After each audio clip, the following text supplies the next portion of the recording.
buenas tardes a todos. Bienvenidos a una nueva edición de Un té con Marta y Mar.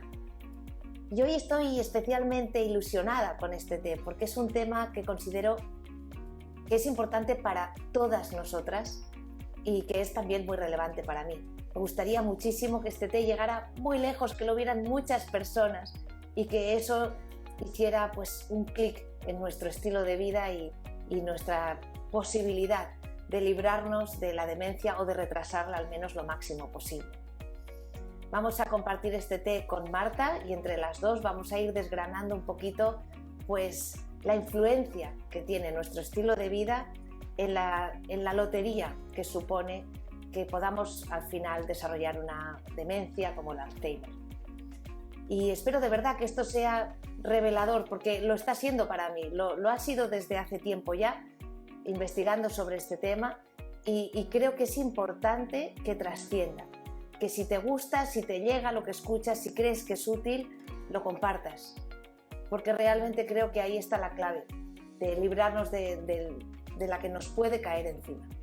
Ya está aquí Marta, voy a saludarla y a invitarla a que tome parte de este té con nosotras. A ver. Vamos a ver.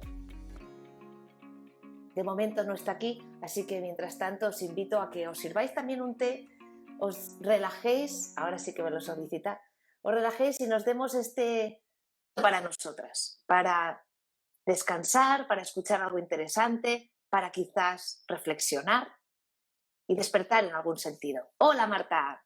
Ahora sí. Es que me había olvidado los auriculares, era justo yo. Esto me ha pasado a mí más de una vez. Momento de pánico, digo, oh. Pero ya está, ya estoy aquí. ¿Me escuchas bien? Te escucho Sí. bien. Bienvenida, Marta. Gracias, Mar. Bien, muy bien. Bueno, contenta, la verdad. Muy bien, muy bien. Estaba presentando un poquito el tema y pidiendo a las personas que nos escuchen que si les resulta interesante, si les parece útil, que lo compartan, que llegue a mucha gente, que este té es importante, que llegue a muchísima gente. Ojalá que lo consigamos. Sí, bueno, espero que sí, como todos los que hacemos, pero este es un tema, bueno, como vamos a hablar, que parece que no se puede hacer nada, ¿no?, en relación con esta enfermedad o con esta, enfermedad, dolencia, que lo que vamos a hablar hoy es que sí podemos hacer mucho, con lo cual, exacto, un mensaje muy positivo, hay que compartirlo, sí. ¿Y por qué hemos elegido este tema? Empiezo, si te parece, yo. Empieza. Que soy la que lo ha convocado. Y después Eso tú, es. Y después tú. Sí, bueno. No, yo te he dicho que adelante, que sí, que yo también estoy muy empática con este tema, desde luego. Exacto. Bueno, pues yo he elegido este tema porque me ha tocado muy de cerca y seguro que no soy la única, ¿no? Mi madre murió por demencia y bueno, nos costó mucho el diagnóstico, fue muy doloroso el proceso, como todos los procesos, me imagino. Y una vez que teníamos el diagnóstico, pues, ¿qué podemos hacer? Pues prácticamente nada. Hay unas medicinas, hay ciertos estímulos, pero te dejan un poquito como en el, pues acéptalo, esto es lo que hay, ¿no? Y bueno, efectivamente no había mucho que hacer ya, ¿no? Pero sí que es verdad que eso pues nos removió a los hermanos el pensar, bueno, pues quizá nosotros tenemos más lotería para esto, ¿no? ¿Y qué podemos hacer? No hay nada que hacer. Y ahí sí que me puse un poquito a investigar. Y ahí di con un concepto que saldrá más tarde, que es el de la reserva cognitiva, que me parece apasionante. Estoy enamorada de este concepto y cómo eso cambió, más que el estilo de vida que yo llevaba, la motivación para llevar el estilo de vida que yo llevaba, ¿no? Es como un motor para mí, ¿no? Así que esa es mi experiencia. ¿Cuál es la tuya, Marta? Bueno, no ha sido mi madre, pero sí ha sido mi abuela, al parecer mi bisabuela también y bastantes tías abuelas, no todas, que esto lo digo porque veremos que la genética no es determinante, pero no todas, pero sí la gran mayoría. Más tarde es verdad que muchas bastante ya de avanzada edad. Tengo una tía monja que debe de estar cerca de los 100 años y ha desarrollado Alzheimer, pero en los últimos, no sé, 10 años como muchísimo, o sea, ya de edad avanzada. Pero mi abuela no era tan mayor, era bastante joven, yo me acuerdo, aunque no lo viví directamente en las últimas etapas porque ya no estaba en España yo. Pero bueno, sí que lo viví indirectamente, lo que supuso para mi familia, y es algo que sé que a mi madre, por ejemplo, le preocupa y en lo que ya hemos tomado acción, ¿no? Hemos tomado nota para hacer cosas ya desde que hemos tomado conciencia de que se pueden hacer muchos cambios en nuestro estilo de vida que, bueno, pues no lo sabemos a ciencia cierta, pero sí que tenemos bastantes probabilidades, según lo que los estudios nos dicen también, de reducir el riesgo o de que se manifieste más tarde o de que los síntomas sean mucho más benignos, bueno, de que sea de otra manera, ¿no? Ujú. O sea Muy que bien. también una motivación muy personal. Vale, Para pues mí es alrededor de lo que dices, la reserva cognitiva y en general de todo lo que tiene que ver con enfermedades neurológicas y mentales, ¿eh? O sea, las dos cosas son dos temas que me apasionan. sí, sí, porque hoy lo hemos centrado en demencia, pero en realidad lo podríamos centrar también en lo que es salud mental, ¿no? Y qué podemos hacer al Sí. respecto. Vale. Mm. Bueno, pues ahí estaba nuestra primera motivación, tanto la de Marta como la mía, es un interés personal en Mm. este tema, ¿no? Y luego también hay otra motivación importante y es que otra cosa que tenemos en común, Marta y yo, y muchas de las que estáis escuchándonos, es que somos mujeres. Y resulta que las mujeres tenemos mucha más predisposición, por lo menos el doble, a Mm. sufrir Alzheimer que los hombres. No sé si esto es algo que es conocido en general por las mujeres, pero es algo a tener en cuenta. Yo creo que no. Y de hecho, cuando escuchábamos a una de las personas que para mí me ha inspirado más, la doctora Lisa Mosconi, y ella creo que lo dice muy bien, somos muy conscientes, por ejemplo, de todo el riesgo que hay en cáncer de mama, pero no nos ocupamos en absoluto de nuestra salud neurológica cuando ya hay evidencia, y ella es prueba, ¿no? Tiene muchos estudios haciendo escáneres de mujeres en diferentes edades que lo prueban, que la salud neurológica es fundamental que le prestemos atención para la mujer, especialmente en la época, bueno, hay tres épocas importantes, ¿no? Pero ahora lo que más nos afecta es que son precisamente los cambios hormonales, de mayor cambio hormonal. Y hablamos de la época de la perimenopausia o de la menopausia. Ahí es cuando se produce un declive, ¿no? Muy fuerte de hormonas, y esto tiene un efecto dramático también en el cerebro. Uh-huh. Así que eso que quizá podría ser el primer mensaje, ¿no? La relación entre las hormonas sexuales y el cerebro. Este eje neuroendocrino, ¿no? Sí. Hay una comunicación constante entre el cerebro y las hormonas sexuales y cómo Ujú. eso determina el funcionamiento y el deterioro también del cerebro. Eso es. Mm. Y Para a lo ra- bueno y para lo malo. Cuando hay mucho Exacto. estrógeno, cuando está bañado en estrógeno, todo funciona estupendamente. Y después, cuando disminuyen los estrógenos, también la función cerebral también se deteriora. Mm. Exacto, exacto, esa es la idea, ¿no? Y Las hormonas las femeninas. mujeres, claro, este declive, ¿no? Normal asociado con la edad es mucho más acusado. Quiere decir que en el hombre es mucho más tenue los descensos de testosterona, también otra hormona sexual que es la dominante en el hombre, que también tienen estrógenos, pero la testosterona es dominante. La testosterona hace un declive más suave y se nota más a partir de los 65. Lo nuestro es como más inmediato, esto más dramático y en picado. Y Exacto, mucho antes que exacto. el hombre. Mm. Y cómo eso tiene relación con el envejecimiento y con la pérdida de energía en las células, en las neuronas cerebrales, ¿no? Ese es otro de los motivos por los cuales queríamos un poco resaltar la importancia de que se hable de esto, ¿no? De la relación menopausia-demencia. Para que lo Ujú. tengamos presente, conozcamos lo que ocurre y que actuemos al respecto. Otro de los Sí, motivos, sí, dime. no, creo que son dos grandes motivos ya de los que, Exacto, bueno, nuestra historia personal y que somos mujeres y que ya estamos en menopausia, o sea, exacto. ya tenemos, ¿no? Bastante papeletas para prestar atención. Mm. Exacto. Y otro motivo importante cuando hablamos de Alzheimer o de demencia, podríamos decir, es el hecho de que cuando hay síntomas de olvidos, de deterioro cognitivo, es simplemente que la enfermedad se está manifestando, pero esa enfermedad ha empezado décadas antes, igual 20 años antes. Se han empezado a producir pues, una serie de cambios en las sinapsis, con depósito de placas de amiloide, con inflamación a nivel de la neurona, con incluso destrucción de la neurona. Todo eso no pasa a los 65, eso ha empezado a lo mejor a los 40, 41, 42. Por eso tiene tanta relevancia empezar a hacer algo al respecto tan pronto como escuches este té. Tan pronto cuando esta información llegue a ti, Sí. no dejes pasar un día más.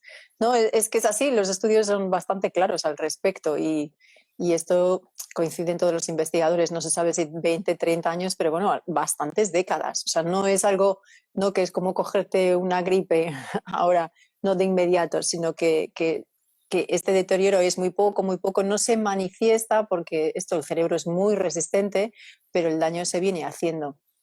Exacto. De manera lenta pero progresiva. Y claro, llega un momento en que sí se manifiesta de una manera más abierta, ¿no? Pero sí hay pequeños... Pero bueno, lo diremos más adelante seguro, pero esto tiene mucho que ver también con la gestión del estrés, muchísimo. Entonces, de lo que es estrés y cerebro, las dos no van bien juntas. Entonces, Exacto. uno u otro, pero a altos niveles de estrés y las mujeres somos candidatas a tener, no digo que los hombres no, pero tenemos, no es que tengamos a lo mejor, no es una cuestión de más o menos, sino de que somos menos resilientes, ¿no?, al estrés. O sea, lo sufrimos por toda esta cuestión hormonal, lo experimentamos de una manera, somos más sensibles quizás, ¿no? Entonces tiene un efecto también mayor en nuestro cerebro. Sí, iba a decir que, bueno, podemos argumentar que tenemos más circunstancias externas para estresarnos porque llevamos muchas cosas a la vez en general. Nos ocupamos más de los hijos, de su educación, de la organización familiar, más que los hombres, eso es un hecho. Y además queremos ser profesionales exitosas y además son tantas las cosas que queremos llevar en marcha que es lógico que nos estresemos. Pero es que además, en igualdad de circunstancias, parece ser que somos menos resilientes ante el estrés. Sí, son las dos cosas. Una, que la sociedad moderna en la que vivimos nos lleva a lo que decían, ¿no?, de las mujeres vivimos en contra de nuestra biología. Esto tiene que tener un efecto muy negativo a nivel, ¿no?, de estrés fisiológico, físico y mental. Y después lo que dices tú, que además somos especialmente un poquito más sensibles, con lo cual los efectos son más profundos, ¿no? Y hay un último motivo para hablar de esto en este té, y empezamos ya en materia, y es la altísima incidencia que tiene el Alzheimer. Sí. Tú tienes datos, Marta, venga, compártenos. Pues sí, me he puesto al día porque yo esto lo había mirado en su momento cuando hice una de las charlas sobre alimentación del cerebro, y una de las estadísticas que presentaba es en demencia y en enfermedades mentales, que no sé cuál es peor, las estadísticas, pero bueno, ahí van. Entonces, estos son datos de la OMS, que estos sí que predicen será una verdadera pandemia en el año 2050, serán, no sé si 130 millones de personas en el mundo con Alzheimer. Ahora mismo hay como unos 46 millones de personas, que es el total de la población española. Para que tengamos, ¿no?, a veces los números no somos capaces de ponerlos en contexto. 46 millones de personas es toda España con Alzheimer. En España estamos alrededor de 800.000 casos ahora mismo entre personas de 75, 79 años, o sea, eso es un 3-4% de esa población, pero cuando ya subimos a 85 años o más, la incidencia es del 35%. Y esto lo que supone, hablamos siempre de la persona que experimenta, ¿no?, que sufre la enfermedad, pero no nos olvidemos que siempre hay una persona o más personas que se tienen que ocupar de este familiar, que normalmente es la familia. Bueno, pues además la valoración económica, el coste económico estimado por persona, por paciente al año, es entre 27.000 y 37.000 euros. O sea que no es ninguna broma. O sea, de lo que estamos hablando, tanto de lo que digo, la persona lo que lo sufre, que es una enfermedad que bueno, genera mucha ansiedad y mucho miedo, y después las personas que se ocupan de este enfermo, ¿no? O sea que si realmente, como vamos a describir en un momentito, pudiéramos hacer cosas simples para prevenir, está claro que vale la pena.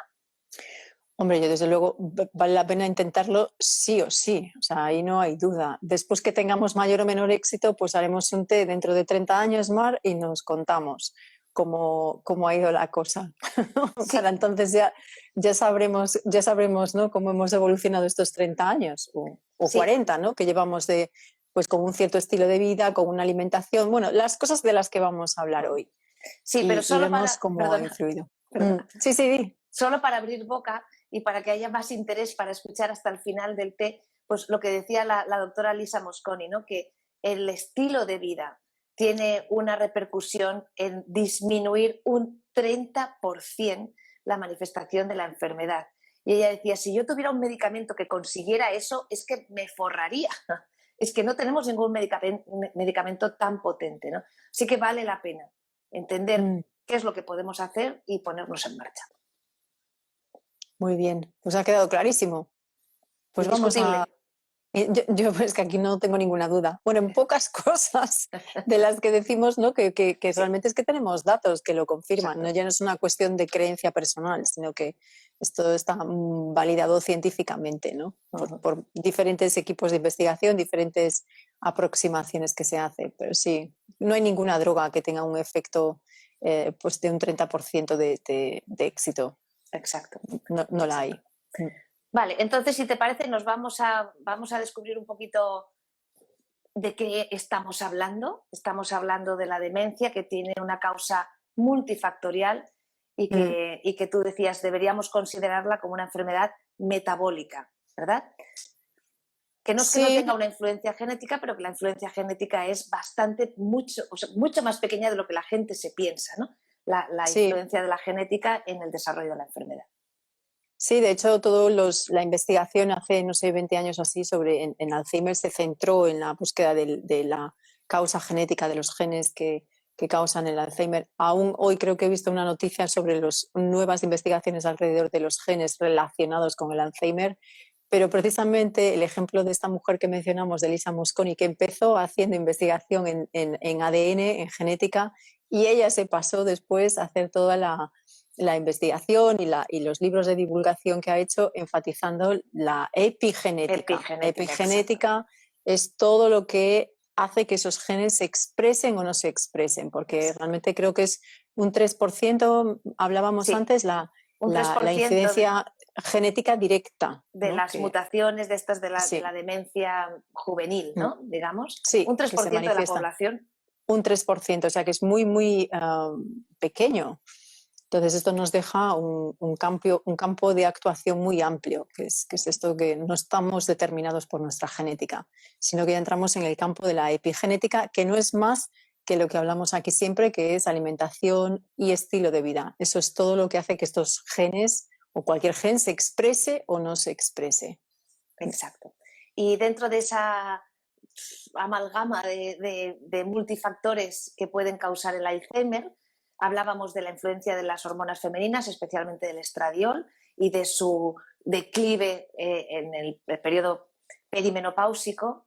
Pero hay más cosas, una de ellas las has anticipado, ¿no? El tema del estrés. Sí, hay muchísimas. Tiene que ver también con otro tipo de hormonas, con la hormona del estrés, el cortisol, un excesivo nivel de cortisol. Nuestra querida hormona insulina, que siempre sale de alguna manera u otra. Y esta también tiene mucho que ver porque de muchos facultativos ya le están llamando al Alzheimer una diabetes tipo 3, porque hay un exceso de insulina circulante. El cerebro se vuelve insensible, digamos, a la insulina. Bueno, y a causa de esto se ocurren otra serie de cambios que a nivel estructural que tiene que ver con la manifestación clínica clásica, que son las placas amiloides, beta amiloides y otro tipo de proteínas, ¿no? Que hace que las neuronas pues acaben dejando de funcionar, básicamente, es lo que pasa. Pero sí esta incidencia o esta nueva manera de enfocar el problema como una enfermedad metabólica ya también nos abre otro campo de actuación importante. Exacto. Sí, y con respecto a lo que has dicho del cortisol, me ha gustado el ejemplo que ponía la doctora de la balanza, ¿no? A más cortisol, menos estrógeno. O sea, si tenemos un estrés crónico y tenemos muy alto el cortisol, pues digamos que compite por una molécula que necesitan para ser fabricadas y tenemos menos estrógenos, ¿no? Por lo tanto, la lucha contra el estrés es uno de los factores clave en la lucha contra la demencia. Y otra cosa más quería apuntar con respecto a lo de que es una enfermedad metabólica, el hecho de ver que las personas que sufren demencia, se ha investigado, se ha tirado un poquito para atrás y se ha visto que el 80% de ellas tienen enfermedades cardiovasculares. Es decir, que al final un buen estado de salud protege también el cerebro. Todo lo que podemos hacer para proteger el corazón sirve para proteger el cerebro también. Evidente, lo que pasa que es lo mismo, siempre hablamos de problemas cardiovasculares, solo nos referimos a infartos, ¿no? Todo lo que es arteriosclerosis y a nivel de vasos periféricos y como digo, del corazón, que está muy bien, claro, pero es que el cerebro, o sea, es todavía más sensible a estos cambios, Sí. a los cambios de azúcar, a los cambios del flujo sanguíneo, ¿no? Entonces, es una enfermedad cardiovascular, sí. Por eso también las mujeres tenemos mucho más riesgo de ictus y de Sí, infarto. y de infarto, exacto. Mm. Y me gustaría también hacer incidencia con el tema del sueño.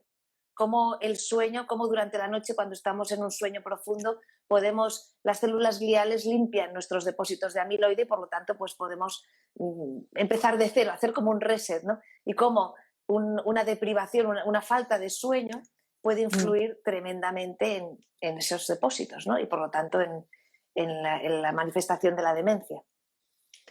Sí, esto es un aspecto clave que va también relacionado con la hora de la cena, inevitablemente, porque afecta la hora que cenamos, lo que cenamos afecta a la calidad del sueño. Entonces las dos cosas van unidas y aquí, de hecho, es yo creo que uno de los médicos que lleva más años trabajando con prevención y enfermos de Alzheimer en California, el doctor Bredesen, yo creo que fue a él el primero que le escuché hace pues 5 o 6 años ya.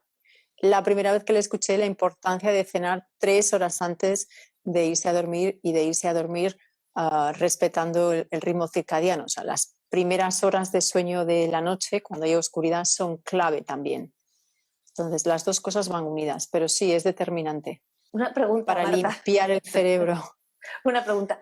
¿Cenar 3 horas antes es acabar de cenar o empezar a cenar? Acabar de cenar. Madre mía. O sea, acabar de cenar a las 7 de la tarde para irte a dormir a las 10 de la noche.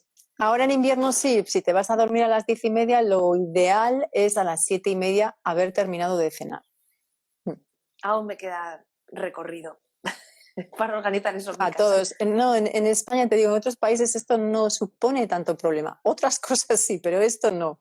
Y para nosotros esto es un gran caballo de batalla. Lo mencionamos en el té de la semana pasada. Seguramente volverá a salir porque haremos, yo creo que otro especial del sueño que hace falta y ahí volverá a salir este tema. Pero yo te digo, yo creo que la primera vez que se lo escuché fue a él, a este doctor, y él es una de los prescripciones del protocolo, o sea, se lo pone en la lista de cosas que hacer a los pacientes con Alzheimer. Es que revierte la merma en las capacidades cognitivas, es impresionante. Impresionante. Bueno, lo último antes de pasar a cómo hacemos, que tips, consejos, sería... Eso, que... Antes de eso me gustaría hablar un poquito de cómo la menopausia no afecta solamente a nuestro sistema reproductor, sino también a nuestro sistema neurológico, ¿no? Y prueba de ello es que muchos síntomas de la menopausia son síntomas neurológicos, como por ejemplo los cambios de humor, como por ejemplo pues alteraciones en el sueño. Los cambios de temperatura. Los cambios de temperatura, efectivamente. Exacto. ¿Qué más? Los sofocos, porque también es una alteración en la regulación de la temperatura. Todas estas Las cosas, pérdidas de memoria, de concentración, memoria, sí. depresión, también. Sí, exacto. Claro, todo esto sucede en el cerebro. Lo que pasa es que nosotros lo asociamos a los órganos reproductivos, pero porque tiene que ver con los estrógenos, pero es, como decía esto al principio, es la falta, la ausencia de estrógenos en el cerebro. Exacto. Eso es lo que genera estos síntomas, estos que normalmente son los síntomas, los malestares que más habituales, ¿no? De los que más nos quejamos en la época de menopausia. Bien, pues creo que ha quedado claro un poquito de qué estamos hablando y por qué estamos hablando de esto, ¿no? Entonces, ahora el tema que nos apasiona a ti y a mí, que es el estilo de vida saludable y qué podemos hacer para utilizar esa disminución de un 30% en las posibilidades de sufrir Alzheimer. Entonces, hemos hablado de la importancia de los estrógenos. Yo me voy a adelantar una pregunta que va a salir, me adelanto ya. Entonces, ¿Tenemos que suplementar estrógenos o no? Uy, pues esto tenemos que invitar a Merche, que es ginecólogo, y que nos hable más en profundidad. También hay actualización en los estudios de terapia hormonal sustitutiva y ahí se ha avanzado bastante porque, bueno, se ven beneficios para unas cosas y para otras no. Pero, como dice la doctora Mosconi, todavía queda mucho que investigar. No hay estudios concluyentes que la terapia hormonal sustitutiva sea un factor que disminuya la posibilidad de Alzheimer. Exacto. Eso todavía no se puede concluir, porque no hay estudios. Básicamente no hay estudios, porque hay que hacerlo con lo que dice ella, hay que hacerlo en los primeros años, ¿no? Que empieza la incidencia de la menopausia y no después. O sea, los estudios no están diseñados de la manera correcta. Como siempre, hay que buscar financiación, todo esto. Sí, parece que todavía...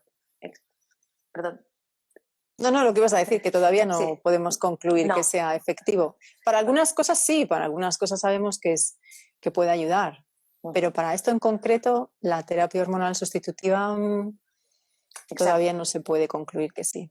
Nosotras, como simples personas que van a los investigadores y después lo digieren y lo transmiten, lo único que sabemos es que no hay evidencias, quizá por el hecho, como decías tú, cómo se han diseñado los estudios, que los están haciendo en mujeres demasiado mayores, los tendrían que hacer antes. Solo hay evidencia de que puede calmar la sintomatología de todo lo que decíamos antes, de esos sofocos y tal, pero no de que prevengan demencia, y tenemos que esperar a que concluyan nuevas cosas, ¿no? Bien, pues ahora sí, ¿qué podemos hacer? Yo he seleccionado 5 bloques de cosas que podemos hacer. 5, muy bien. 5. A ver, y la primera de todas es la dieta. Te toca a ti, Marta, te toca a ti. Bueno, yo puedo empezamos avanzar, por la alimentación. O sea, que yo creo que es mejor que empieces tú directamente, como esto es lo tuyo. Bueno, la dieta, claro, ¿cómo podemos resumirlo, ¿no? Que no hayamos dicho ya? Pero ya desde el punto de vista que mencioné antes, como una posible o más que posible enfermedad metabólica y que tiene que ver con un exceso de insulina circulante, pues por ahí ya podemos avanzar cuáles son las líneas generales de actuación, que es el mantra que siempre repito: todas las comidas que sean ricas en proteínas, en grasas saludables y en fibras. Esto ya supone de por sí que eliminamos todos los alimentos que son ricos en azúcares, en harinas, en almidones, o sea, lo que comúnmente se llama como hidratos de carbono. Que los hidratos de carbono tienen varias clasificaciones, pero lo que comúnmente se llama en la calle hidratos de carbono, o sea, el arroz, la pasta, el pan, las galletas, la bollería, dime si me olvido de alguna cosa. Las patatas, no sé si las has dicho. Seguramente patatillas, que también entran, todo este tipo, pasteles, edulcorantes artificiales, esto también tiene un efecto metabólico negativo, aunque no suben la insulina directamente. Todo lo que tiene que ver con la fructosa, el alcohol, por cierto. Esto es lo que tenemos que minimizar. Vale, sobre dieta, disminuir la insulina, disminuyendo los hidratos de carbono. Sí, pero como siempre, más que poner el foco en disminuir o en quitar los hidratos de carbono, yo apuesto siempre a que el foco esté en añadir proteínas de calidad y grasas de calidad y fibra, que fibra supone que casi 3/4 partes del plato son verduras de diferentes colores. Si ahí ya tienes como un arco iris en el plato, ya vamos bien. Es una buena señal. Perfecto. Y esto sí, resumidamente, hay mucho más que hablar de la dieta, pero esto sería lo básico para empezar. Después nos podríamos... Sí, claro, después nos podemos mover en el paradigma cetogénico, que le hemos mencionado en otras ocasiones, como una herramienta también muy interesante y que en determinados momentos va a ser esencial. Pero ahora, en el momento de prevenir, estamos décadas antes, ¿no?, de que suceda. Si ya empiezas en una línea, ¿no?, de esto que acabo de mencionar, baja en hidratos de carbono refinados, pues entonces ya vamos bien. Vale. A lo mejor no es necesario irse al extremo de una dieta cetogénica, que tiene su lugar. Vale. Hay otro grupo de concepto que me gustaría abordar y te lo suelto también, antes de que te lo suelten nuestras oyentes, y es el Vale. tema de los fitoestrógenos, los estrógenos que proceden de las plantas, que eso sí que está demostrado que no tiene efectos secundarios y que puede ser beneficioso para nosotras. ¿Qué opinas de esto, Marta?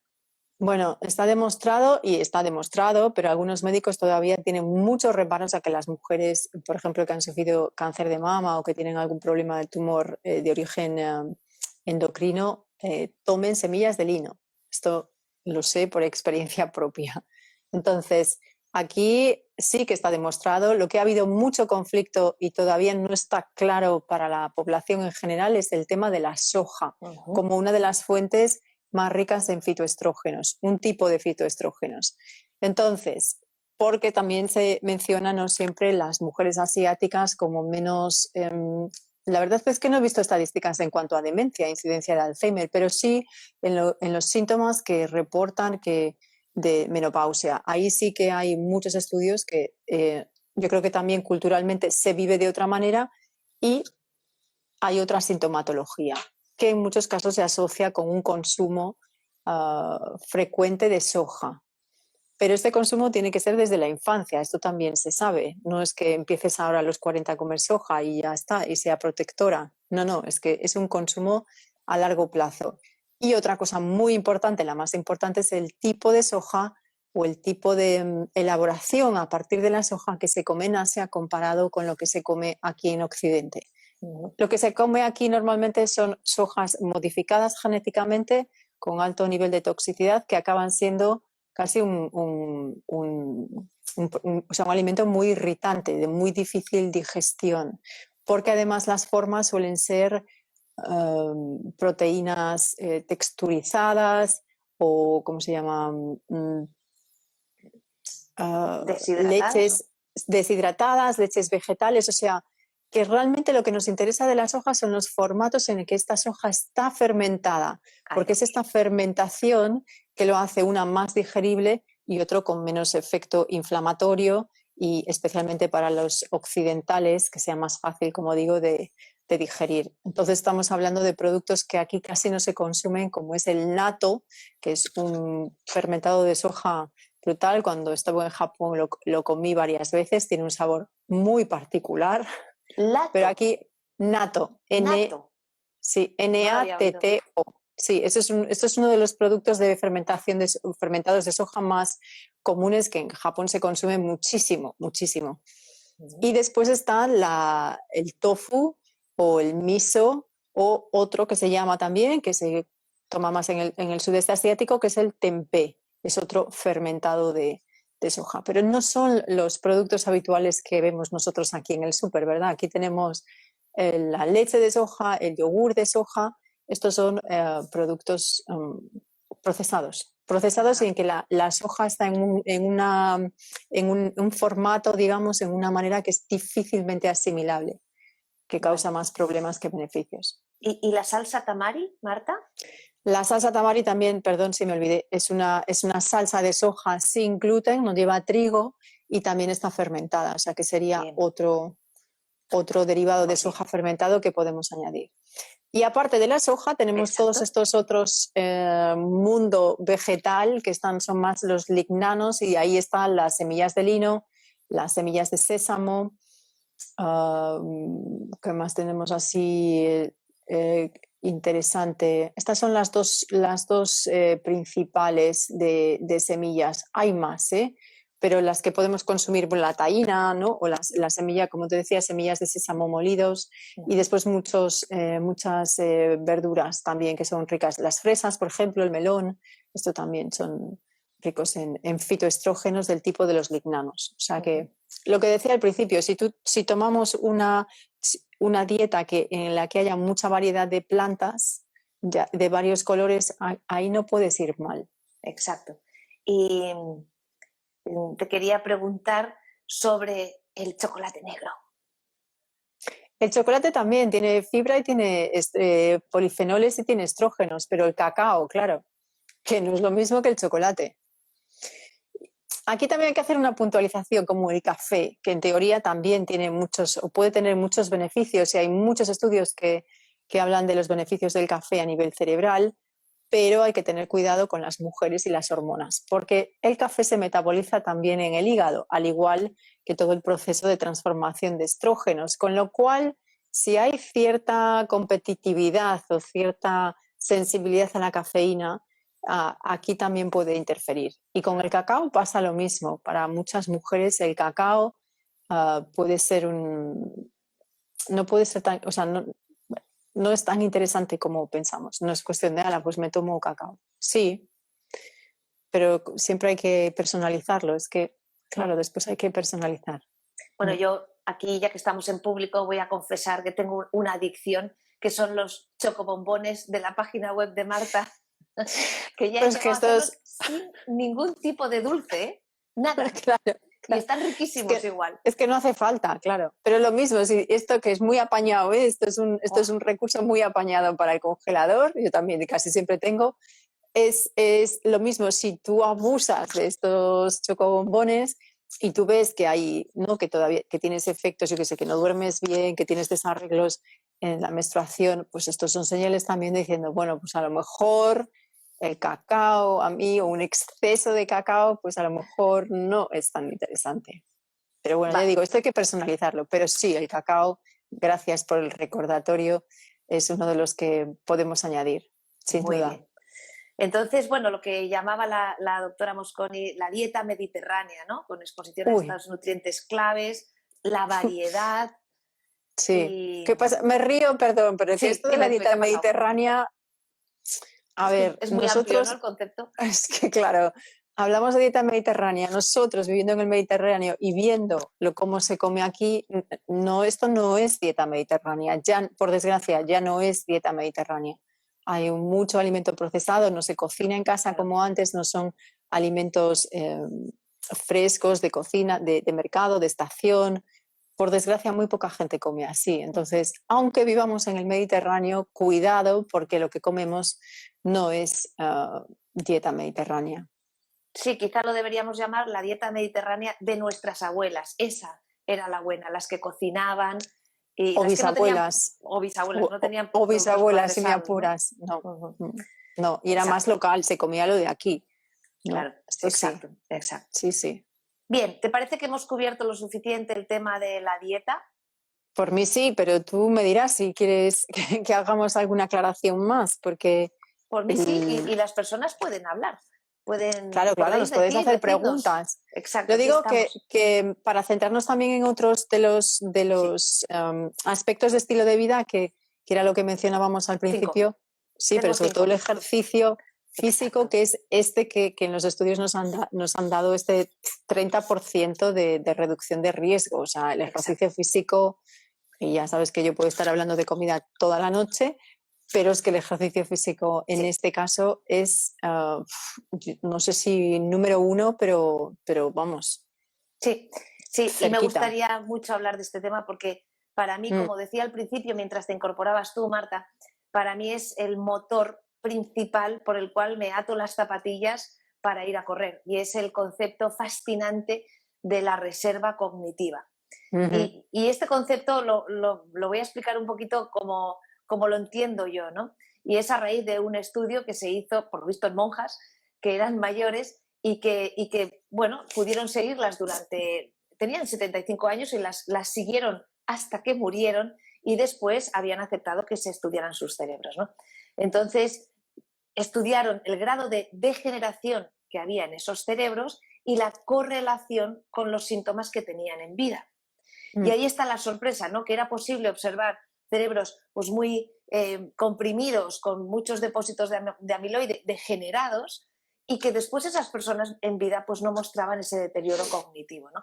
Entonces tiraron un poquito para atrás a ver cuáles eran los factores. Y había 2 factores fundamentales en común en esas personas, y era un ejercicio aeróbico suave pero diario y una actividad mental pues digamos estimulante. No me refiero a hacer crucigramas, sino a estar siempre aprendiendo cosas nuevas, a estar haciendo cosas que no sabes hacer a menudo, ¿no? Esos 2 factores eran los que determinaban más que crecieran más las dendritas, los extremos de las neuronas y que se hicieran más conexiones sinápticas, ¿no? Que al final es lo que hace que tengas o no placas de amiloide, muestres sintomatología. Y me parece fascinante porque eso es algo que sí podemos hacer ahora mismo. Y estamos hablando del 30%. Sí, es que lo que dices tú de la reserva cognitiva, que es un poco también llamado plasticidad, ¿no? Neuronal, que esto, claro, hace años esto del cerebro era una cosa como estática, ¿no? Parecía que no cambiaba, no se movía a lo largo de la vida. Y esto por fin ya se sabe que no, que crecen otra vez las neuronas un poquito, bueno, no mucho como cuando somos niños o cuando estamos en desarrollo, pero sí que se desarrollan, lo que tú dices, nuevas relaciones neuronales, o sea, nuevas sinapsis. Hay comunicación por otro lado. Quiere decir que si un surco no funciona, pues se abre otro surco por otro lado. Y eso es, ¿no?, la plasticidad o la reserva cognitiva que le llamas tú. Sí. Pensé que cuando me decías el estudio de las monjas, pensé que me ibas a decir que iban a correr todos los días las monjas. No, pero seguro que se daban sus Que paseos salía... las mujeres. Sí. Porque este es otro tema. Bueno, es que ahora ya me empiezan a bombardear las ideas. Sobre el ejercicio es importante decir qué tipo de ejercicio es el que construye reserva cognitiva. Y es un ejercicio aeróbico y diario y suave o moderado. Es decir, que si no haces nada, no construyes reserva cognitiva. Si haces un ejercicio suave, construyes. Pero si te pones a hacer un ejercicio extenuante, no construyes reserva cognitiva. Eso es. Eso es importante porque nos puede animar todavía más. O sea, no se trata de ponernos a hacer ahora una triatlón. Se trata de hacer algo que disfrutemos y que sea aeróbico, idealmente al aire libre, porque es mucho más estimulante, pero todos los días. Bueno, aquí están las dos claves. Uno, que sea regular, y otro, que sea, como decías, que te guste.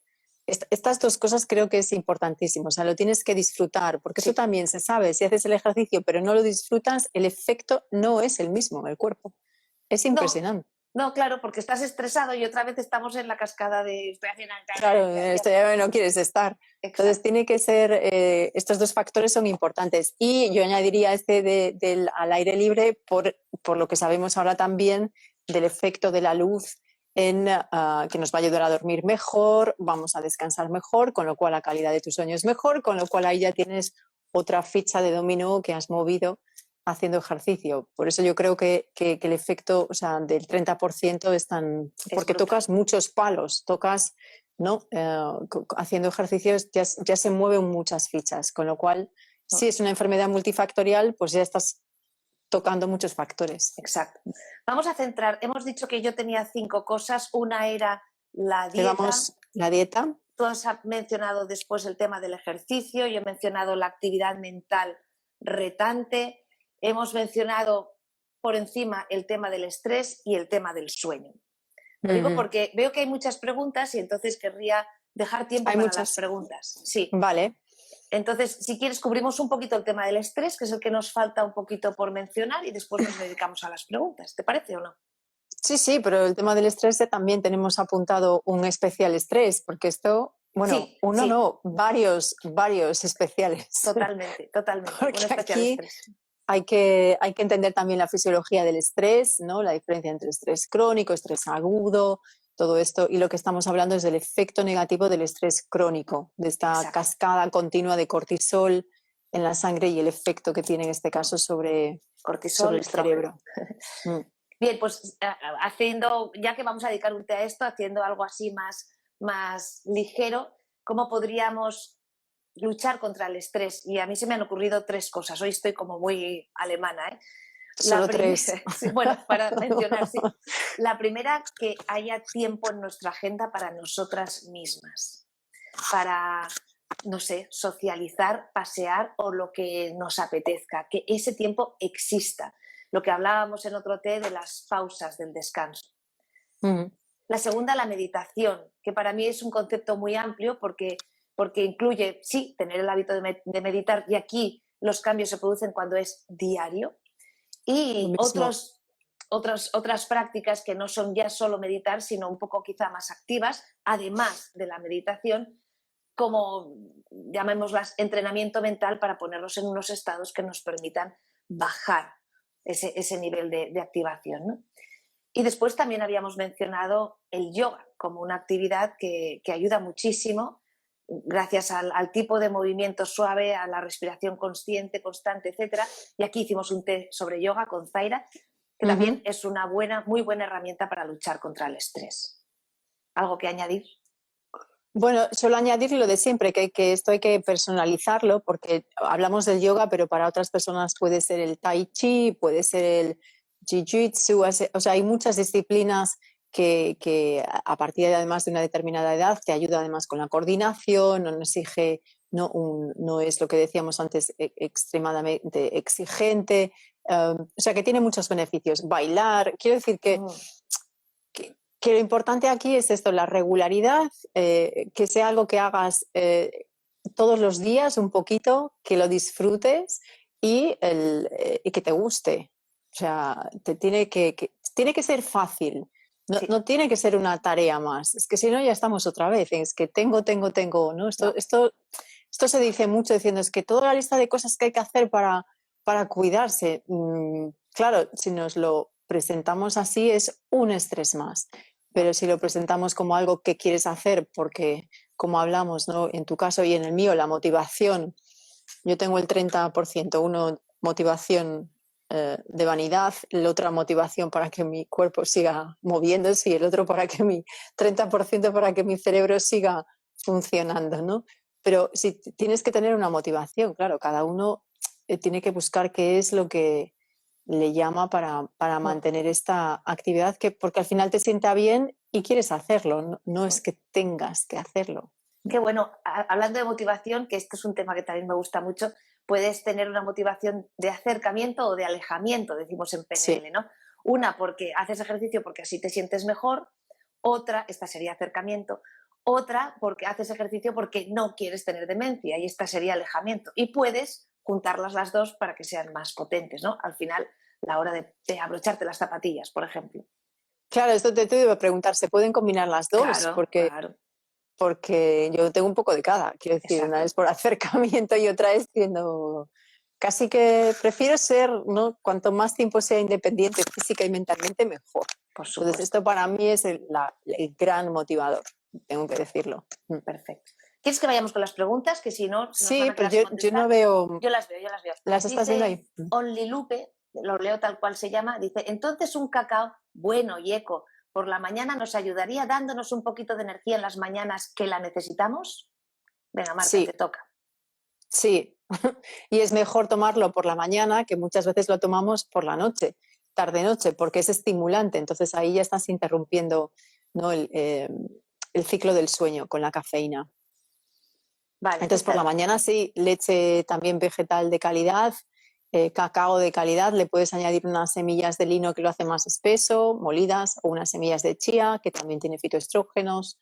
O sea, puedes hacer tu propio batido de cacao hormonal para ayudar a las hormonas. Muy bien, qué buena idea, ¿eh? Gracias, porque esto me lo apunto. Se me había olvidado ya. Hay veces que hay que recordar las cosas, ¿verdad? Pues esto lo hicimos en el reto de las hormonas, pues ya que esto como hacemos tantos ya nos acordamos. Pero estaba, un feto batido con cacao y coco. Estaba, aceite de coco. Y aceite de coco estaba incluido en los desayunos. Sí, me acuerdo. Es verdad, por eso digo recordar, porque lo sabía, pero ya no lo hago. Hago tantas cosas. Otra pregunta, y esta también es para ti, Marta. Dice, hacer ayunos de 22 y 23 horas, 4 días a la semana, con una ingesta al día, y el resto de días 2 ingestas, con una dieta low carb, no ceto, ¿sería saludable para una mujer de 40 años? La pregunta es de Ariglo 2. Esto ya son unos ayunos que no es el ayuno básico, que también no lo incluí, gracias por apuntarlo ahora, porque es parte de la dieta en el sentido de hacer este ayuno nocturno de al menos 12 horas para dejar ese espacio para que el cuerpo se limpie, se regenere. Entonces el ayuno mínimo de 12 horas, eso es imprescindible. Ahora ya ayunos como el que está mencionando ella, ya más largos, de mayor duración, de varios días seguidos, esto hay que ver el caso de cada persona y hacerlos en unas circunstancias especiales. Habría que ver el caso de cada persona. Yo empiezo siempre, como sabéis, con un ayuno mínimo de 12 horas y poco a poco voy entrenando, ¿no? Estas horas de ayuno hasta 14, por ejemplo, para hacerlo de manera habitual, y lo mismo también dependiendo de la mujer, si ya está en menopausia, si no, si todavía tiene el ciclo menstrual. O sea, todo esto hay que personalizarlo siempre, porque a algunas personas les va muy bien y a otras no. Exacto. Entonces, si a esta persona le va bien, el ayuno es una gran herramienta, pero bueno, no podría prescribirlo de manera generalizada, así para todo el mundo. Exacto. Bien, tenemos otra que es de Cristina, que dice, ¿qué significa reserva cognitiva?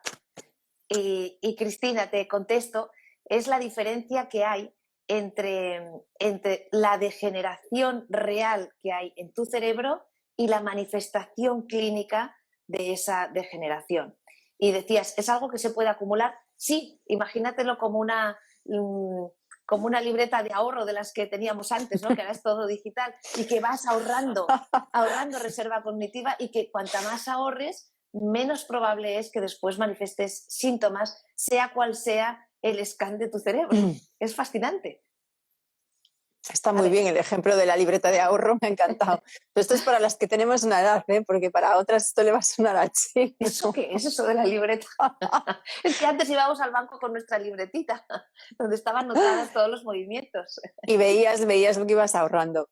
Pues sí. Esto es la reserva cognitiva, ¿no? Lo que vamos anotando en la libretita. Exacto, vamos ahorrando. Cada día. Después Concha Tejada pregunta, ¿aeróbico qué es? ¿Yoga, por ejemplo? ¿Ir de excursión? A ver, trajimos aquí a un experto en deporte, pero bueno, sin ser una experta en deporte, yo diría que el aeróbico es todo aquello que acelera tu respiración, tu respiración y tus latidos, ¿no? Ir de excursión sí, y yoga depende si estás haciendo un estiramiento allí súper quieta, ¿no? Pero hay veces que en yoga saltamos y eso sí que acelera y sí que se convierte en aeróbico, ¿no? Pero yo me imagino algo más sostenido, un aeróbico sostenido, más, no sé. Sí, pero aeróbico no quiere decir solamente correr, o sea, que no. Sea, no, puede ser caminar deprisa, o cuando haces ejercicio incluso de fuerza a determinadas intensidades, ¿no? Este de alta intensidad, ahí también estás haciendo ejercicio cardiovascular. Aeróbico significa en presencia de aire, anaeróbico es cuando no estás respirando, o sea, cuando ya no... El ejercicio, lo que sucede es sin aire, o sea, aeróbico es cuando estás respirando. Sí. Exacto. El cardiovascular, el que le llamamos habitualmente. Y espera, que había otra más por ahí. Sí, claro, y aquí se mezclan conceptos, yo creo. Dice Ariglo 2, ¿sería mejor el ejercicio de fuerza más que el aeróbico? He leído que para la densidad ósea, ni andar ni nadar redensifican los huesos. Claro, porque estamos mezclando dos conceptos diferentes. Ahora no sé qué he hecho. ¿Me veis ahora o no? Sí. Vale, sí. Porque yo no os veo, pero ahora, vale. Entonces, es diferente, o sea, para la densidad ósea sí que estamos hablando de ejercicio de fuerza muscular, y para la reserva cognitiva ejercicio aeróbico en el cual estás acelerando, ¿no? ¿Tú qué piensas, Marta? Pues lo que te decía, que la de fuerza es esencial a partir de una edad para fortalecer precisamente el hueso a través de ejercitar el músculo. El músculo además es un gran consumidor de azúcar, o sea que nos ayuda a ser más sensibles con la insulina, gestionarla mejor. Entonces, el desarrollo de masa muscular a partir, yo creo, de los 40 es clave para tener un cerebro también en condiciones, lo que es la masa muscular. Ahora, lo puedes hacer de dos maneras, o deberíamos hacerlo de esas dos maneras, una parte más aeróbica o cardiovascular y otra de fuerza. Pero como digo, yo lo sé por experiencia, cuando hacemos ejercicios de pesas, de levantar peso con cierta intensidad, y mi corazón no está en 60 pulsaciones, ya te lo digo. O sea, y no voy a correr. Otros días voy a correr. Poco, yo no soy de correr, ya lo sabes. Pero el ejercicio de fuerza sí que estimula también las pulsaciones y el latido cardíaco. O sea, que los dos. Sí, el de fuerza es indispensable para las mujeres, para prevenir la osteoporosis, que no tiene que ver con esto, pero tiene que ver con la menopausia. Son dos propósitos diferentes que no están reñidos el uno con el otro. No, en absoluto. Tengo otra pregunta de Concha, que esta es más para ti, Marta. Dice, la bebida de achicoria, que suele llevar cereales molidos tipo malta con aceite de coco, bueno, la achicoria que bebo yo no tiene más que achicoria, nada más. Con aceite de coco, ¿es también una bebida cetogénica? Eso lo primero, lo que acabas de decir tú, Mar. Hay achicoria pura, solamente es achicoria, que esto es una raíz y es muy rica en fibra, ¿vale? Tiene pocos hidratos de carbono netos, entonces la combinación de la chicoria con aceite de coco sí sería una bebida cetogénica. Ahora, si ya nos pasamos al típico, y voy a decir una marca... Y agua, ¿no? Para que... Y agua, claro. Perdón, sí, aceite. disuelto. O en leche vegetal también lo puedes hacer. Pero chicoria en leche vegetal. ¿Entonces lo considerarías cetogénico? Sí, es una leche de almendra, de coco. Vale, sí, es una leche de arroz, ¿no? Porque ya llevan muchos más azúcares, pero leches de frutos secos sí. Sí, lo único, y agua también. Que te interrumpo por segunda vez, lo siento. Sí. Que cuando quieres hacer ese ayuno de 12 horas, te podrías tomar una chicoria con agua y un poquito de aceite de coco sin interrumpir el ayuno, pero si le pones leche ya lo estás interrumpiendo.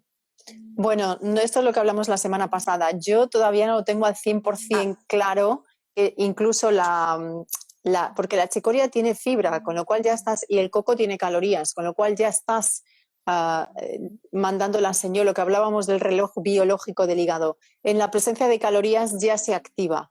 ¿En qué medida? Esto es lo que yo no lo tengo claro. ¿Eso rompe realmente el ayuno o te puedes permitir? Porque esto es una cosa de los que somos, que practicamos el ayuno modernos, ¿no? Porque tenemos que tomar un café, tenemos que tomar una chicoria, estas cosas, pero los que hacen ayuno de manera tradicional ¿no? De como lo hacíamos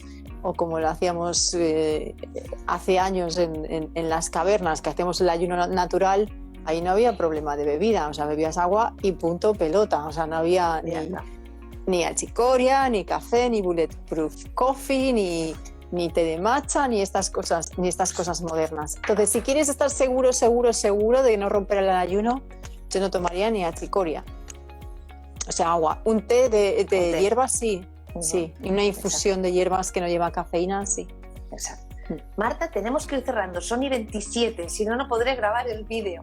Pues venga, nos despedimos ya. Nos despedimos ya. Yo solo quiero decir que ha habido muchas preguntas hoy, sí, qué bien. Esto me ha gustado, sí.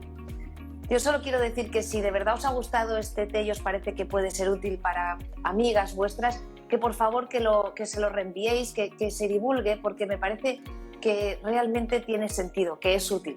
Así que os lo agradeceríamos mucho. Marta, ¿qué quieres decir? Sí, yo también. No, lo mismo que has dicho, que os lo agradecemos mucho porque creo que es información muy valiosa y que puede mejorar muchísimo nuestra calidad de vida. O sea que adelante, compartidlo con todos, con todo el mundo. Muy bien. Muchas gracias por todo. Nos vemos la semana próxima semana. Muy bien. Un besito. Gracias. Chao. Adiós.